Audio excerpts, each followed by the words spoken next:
Russia will be ready for a war against NATO countries before 2030 if the war in Ukraine ends soon, according to German intelligence. Bruno Kahl, head of the German Federal Intelligence Service, stated this to DW in response to a question about possible Russian aggression in 2029 to 2030, Militarny reports.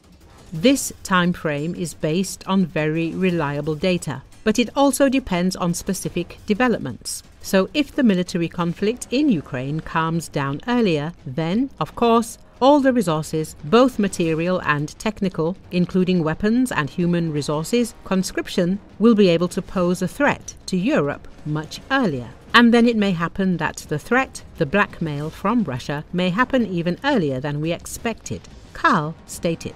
The head of German intelligence emphasized that Germany, Europe, and the territories of NATO member states are already the scene of Russian activities that go beyond the usual level of espionage. We have witnessed hybrid influence, in particular during the election that took place in Europe, and even sabotage on the territory of Germany and other European countries, which is carried out in unprecedentedly brutal manner.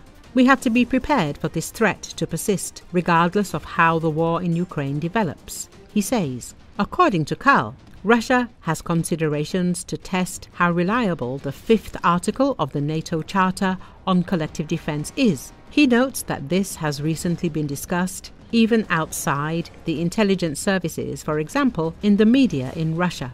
According to the head of German intelligence, Russia is seeking to return to the world order that existed in the 1990s, mainly the old NATO borders, which did not yet include such Eastern European countries as Bulgaria, Hungary, the Baltic states, Romania, the Czech Republic, Slovenia, and Slovakia.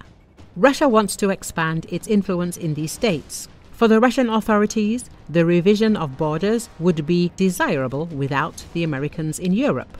So far, only Russians have wanted this. We really hope that the Americans do not want this. This month, the European Union released a white paper on European defense, in which it recognized Russia as a fundamental threat and outlined a strategic development plan that will strengthen the defense capabilities of the EU and Ukraine over the next 5 years.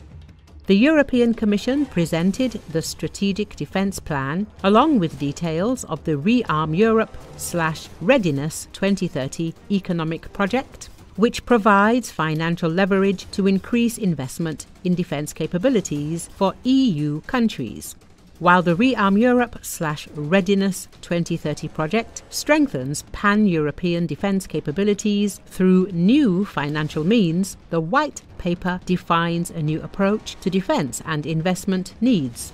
These measures are designed to develop solutions for short-term emergency support to Ukraine, as well as long-term needs to strengthen Europe's defence capabilities.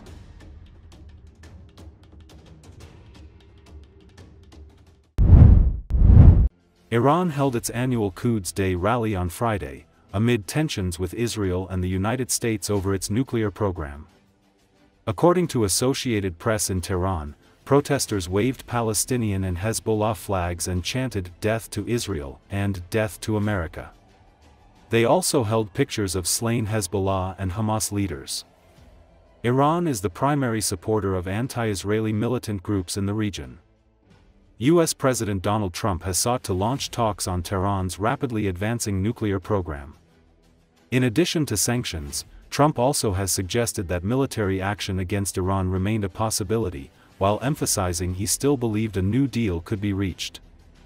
Trump sent a letter to the Iranian Supreme Leader Ayatollah Ali Khamenei via Anwar Gargash, a senior Emirati diplomat, while he visited Tehran on March 12, 2025. Iranian state media said Thursday that Iran has sent an official response to a letter from Trump to the Iranian Supreme Leader that was seen as an attempt to jumpstart talks over Tehran's nuclear program.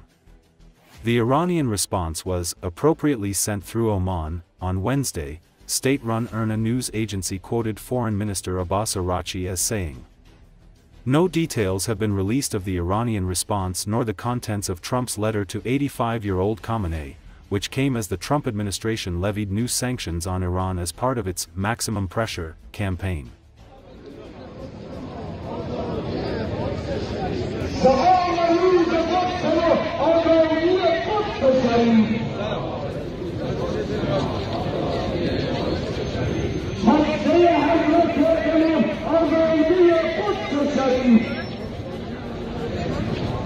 همه خسته حضرت امام آزادی قدس شریف.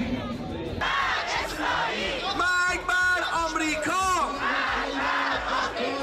مرگ بر اسرائیل، بر آمریکا قدس شریف. پیام رهبر عزیز آزادی